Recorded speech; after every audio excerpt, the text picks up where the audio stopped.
Assalamualaikum warahmatullahi wabarakatuh. Selamat bertemu kembali dengan saya, Wagiman SSE, dalam Matematika Mudah dan Sederhana. Kali ini kita akan berbicara mengenai peluang sebuah kejadian atau probabilitas. Apakah yang dimaksud dengan peluang atau probabilitas itu?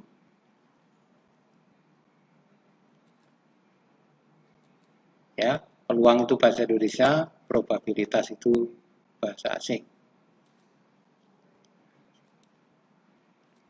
Apakah gajah bisa terbang? Tidak mungkin. Orang mengatakan tidak berpeluang sama sekali.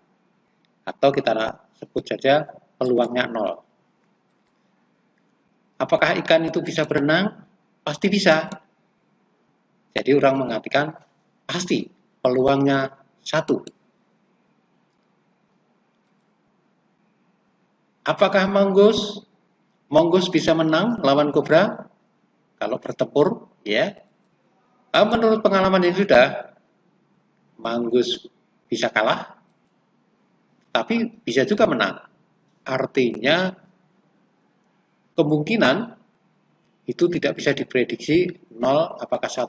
Berada di antara angka 0 atau 1. Jadi bagaimana cara mengukur peluang sebuah peristiwa?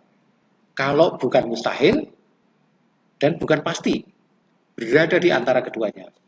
Berada di antara mustahil dan pasti. Ya, sebelum kita masuk ke cara menghitung peluang kejadian, kita mengingat kembali istilah-istilah umum yang nanti akan kita gunakan dalam pembahasan kita kali ini.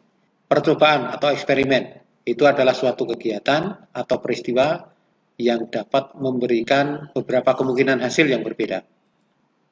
Bisa melempar sekeping mata uang logam, ya, atau bisa dadu, atau kejadian menebak atau meramal cuaca, bisa kejadian menebak spinner, ya, puteran, itu.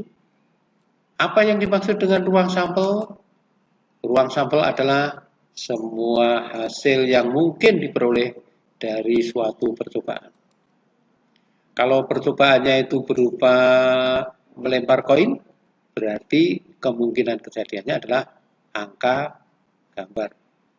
Berarti ruang sampelnya ada 2, atau ruang sampelnya berukuran 2. Dalam lambang NS sama dengan 2, ya. NS sama dengan 2. Oke. Kemudian kalau kejadian dadu bagaimana? Kalau dadu dilempar, maka bisa muncul angka 1, ya. Bisa muncul 2, 3, 4, 5, 6. Ini bukan angka ya pada dadu ini, tapi bulatan-bulatan kecil gitu ya. Ya, bulatan-bulatan kecil. Ada 1, ada 2, dan seterusnya. Jadi, NS atau ukuran dari ruang sampel adalah 6. Nah, sekarang bagaimana untuk kejadian yang berikutnya?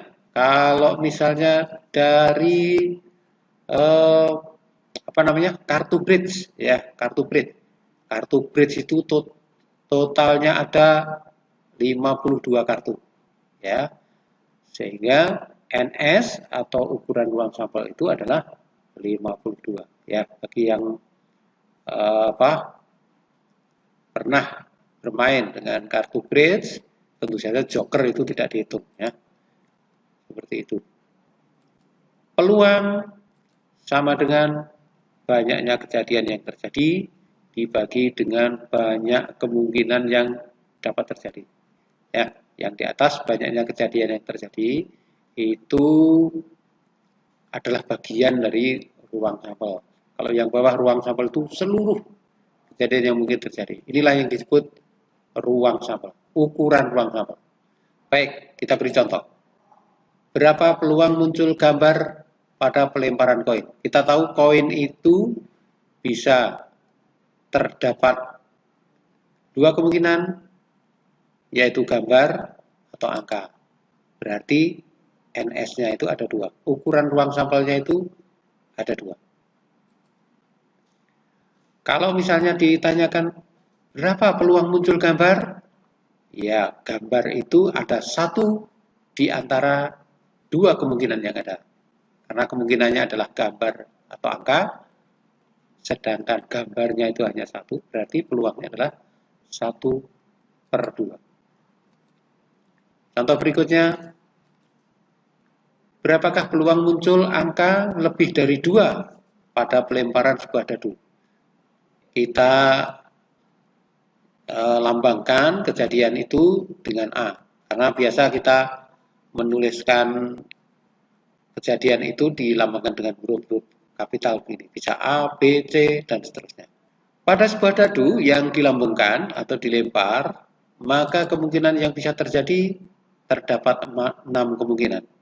Yaitu bisa muncul angka 1, 2, 3, 4, 5, 6.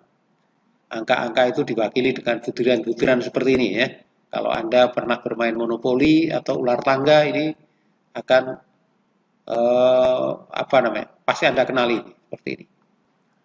Sehingga NS-nya sama dengan 6 atau jumlah total kemungkinan yang bisa terjadi adalah 6. Bisa muncul angka 1, bisa muncul angka 2, bisa muncul angka 3, bisa muncul angka 4, dan seterusnya. Ada kemungkinan sebanyak 6 buah. Jadi kalau pertanyaannya tadi, kejadian muncul mata dadu lebih dari 2 itu kan bisa 3, bisa 4, bisa 5, bisa 6.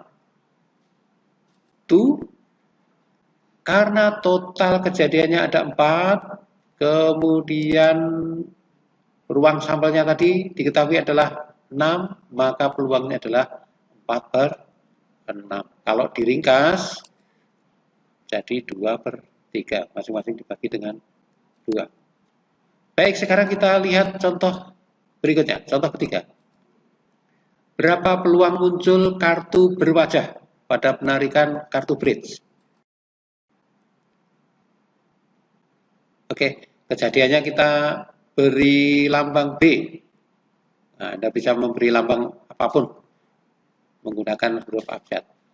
Ya, kita ingat bahwa pada kartu bridge itu ada yang berwajah, ada juga yang angka-angka itu ya.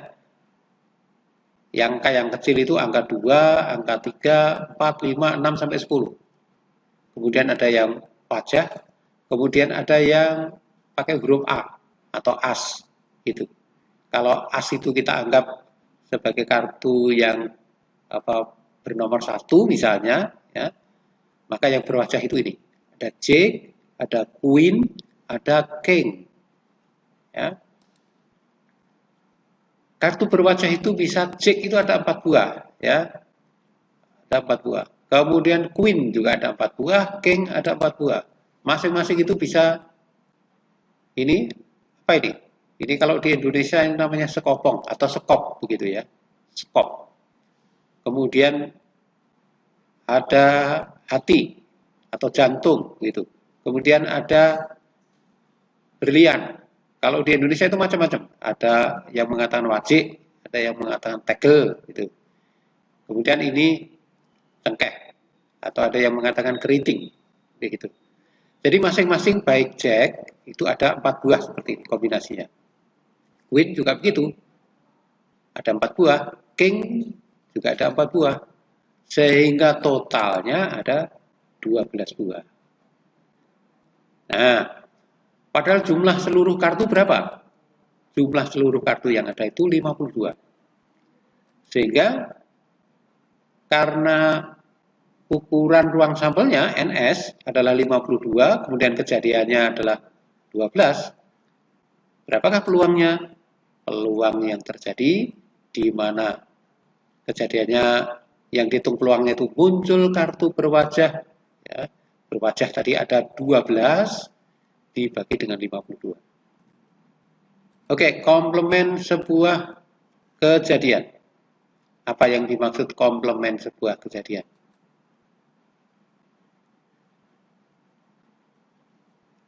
Jika terjadinya sebuah kejadian itu dilambangkan dengan A, huruf kapital A, dan tidak terjadinya kejadian tersebut dilambangkan dengan A pangkat C. atau dibaca dengan A komplement gitu. Peluang kejadian dari A disebut PA, maka peluang tidak terjadinya A dilambangkan dengan P A komplement atau A pangkat C, itu dibaca A komplement. Itu. Nilainya P peluang A komplement adalah 1 dikurangi dengan peluang A. Atau dengan kata lain, peluang A itu kalau ditambah dengan peluang komplemennya itu 1. Begitu ya. Nah, contoh misalnya peluang kalau pertandingan sepak bola ya, misalnya Barcelona melawan Juventus. Peluang menang Barcelona 60%. Berapa peluang Barcelona kalah? Ya 40%, supaya jumlahnya menjadi 1 atau 100%. Baik, kita lanjutkan contoh berikutnya. Dalam sebuah wadah terdapat 2 bola berwarna merah, 3 bola berwarna putih, dan 4 bola berwarna biru. Nah, ini lihat ini. 2 bola berwarna merah, 3 bola berwarna putih, dan 4 bola berwarna biru. Kemudian akan diambil 1 bola setara acak. Hanya diambil 1 saja. Berapa peluang terambil bola bukan berwarna merah? Ya, yang ditanyakan bukan berwarna merah. Terdapat 2 bola berwarna merah. Yang berwarna merah itu ada 2.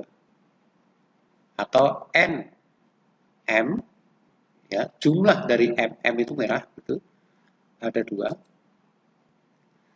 Dari seluruhnya terdapat 9 bola di dalam kotak itu. Ada 9.